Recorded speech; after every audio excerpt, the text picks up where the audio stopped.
name's Gilles Peterson, and I'm here, first time for me, in Sierre, and it's a pleasure to be here. I'm looking forward to playing some records. Is it also your first time in Switzerland? No, I've been here many times before. My mother lives in Gland, which isn't very far from here, so I know the region quite well. And I used to come here a lot in the 90s.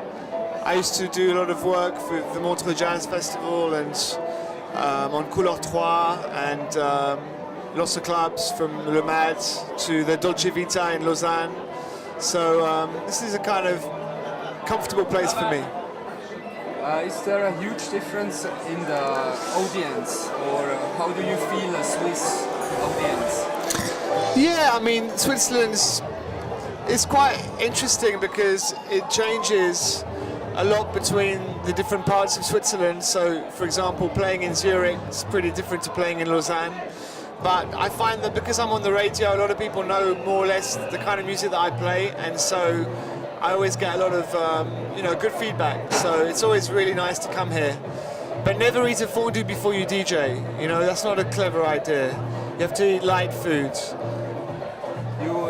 I think you know that Moby just made his new CD. Did you already have a listen to his new album? No, I don't really check Moby's records unless I hear them, without realizing it on the radio or something like that. Which are your main influences when you make music? Well, I suppose I'm into all different kinds of dance music. Living in London, I get to hear a lot of new stuff coming through. At the moment, there's a lot of interesting music coming out of the breaks, dubstep type of scene. But I listen to a lot of American music, a lot of house and techno, a lot of jazz, a lot of music from around the world. I just got back from Cuba, where I was making an album over there, so I was very much into the timba and the descarga and the Cuban sound. So I like to mix up lots of different rhythms and try and create something different and interesting. Here in the flyer they say that you are also a bit more on the jazz side. Is that true? Sure, yeah. I think anybody who's been in music a long time is going to be influenced by jazz because it was the teacher, really. So I like to direct people in that direction if I can. But jazz doesn't necessarily mean that it has to have a saxophone in it. It's more about an approach to music, and that's where the jazz comes into what I do in my mix.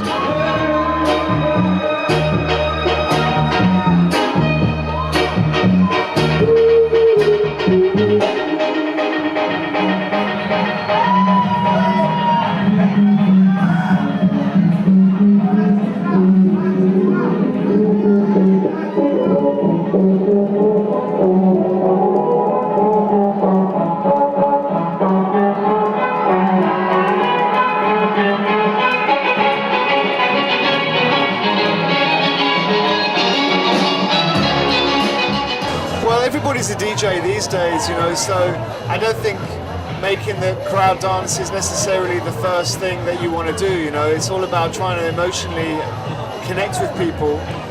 Sometimes stopping people dancing can be as strong as making a lot of people dance, because it's all about the dynamics. And anybody can go and buy the top 10 dance records and make people dance. So where I DJ, I try and switch it around a little bit and play about with different stuff so that you can create a different pattern, because most DJs sound the same really, so I try and make it sound a little bit different, and if people follow me, that's great. What is the message of your music? Each time when you make music, what is your main message? My message is to direct people towards the sounds of Sun Ra and John Coltrane, and if I can bring a few people that way, then my job as an ambassador for the free speakers of the world of music has been done. So you feel yourself like an ambassador of music? Sure, I don't make music really. I communicate with music, and I try and give people a bigger picture. you know, of what's out there. And I try and surprise people and try and take them on a different trip, really, you know, because as I said to you before, it's very easy just to go around and play the hit parades. You know, I don't do that, and that's what I do, really.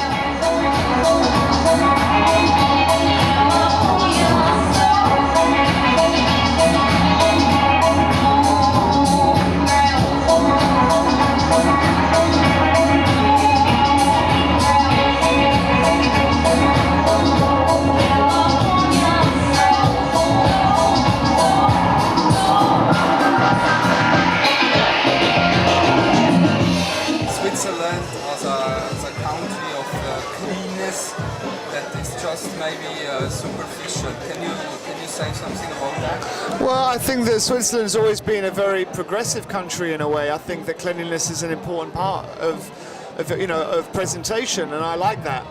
But I also think that in Switzerland people are very progressive, and they're very liberal. The youth is anyway. The experience that I've had, there's always been a lot of support for the arts and culture in this country. As you can see by this festival, you know, this doesn't happen in all the small towns in England or in America. So people here are prepared to try and push out stuff and give people new sounds. So, you know, I'm very grateful for that. And I think it's a very important part of the culture here that it's an open place. Switzerland's always been a country full of travelers, people who are very prepared to look for adventure. You know, they're real investigators, the Swiss, and so it's always a pleasure to be able to bring them a little bit of my sound. That's great. As a DJ, you must have quite a high emotional quotient to feel what the crowd needs, what they want. On a scale from 1 to 10, how do you estimate your emotional quotient? Well, I'm like any other human being. I think that you have days when your emotionals are quite low, there's days when they're very high, you know. I mean, I'm a quite sensitive guy, I suppose, so I like to connect with my audience. I suppose that makes me quite emotional. I don't go there and just play what I played the night before. I try and feel off the people. So, you know, music is the healing force of the universe, and I'm a doctor. Oh, that's a nice message. And which medicine are you going to give to your patients tonight? I don't know. I'll give them a little bit of organic Prozac, a little bit of Viagra, maybe, and maybe a few aspirins for the day after. Wow, that's great. Thanks a lot for the interview, and okay. Enjoy your party here. Thanks a lot.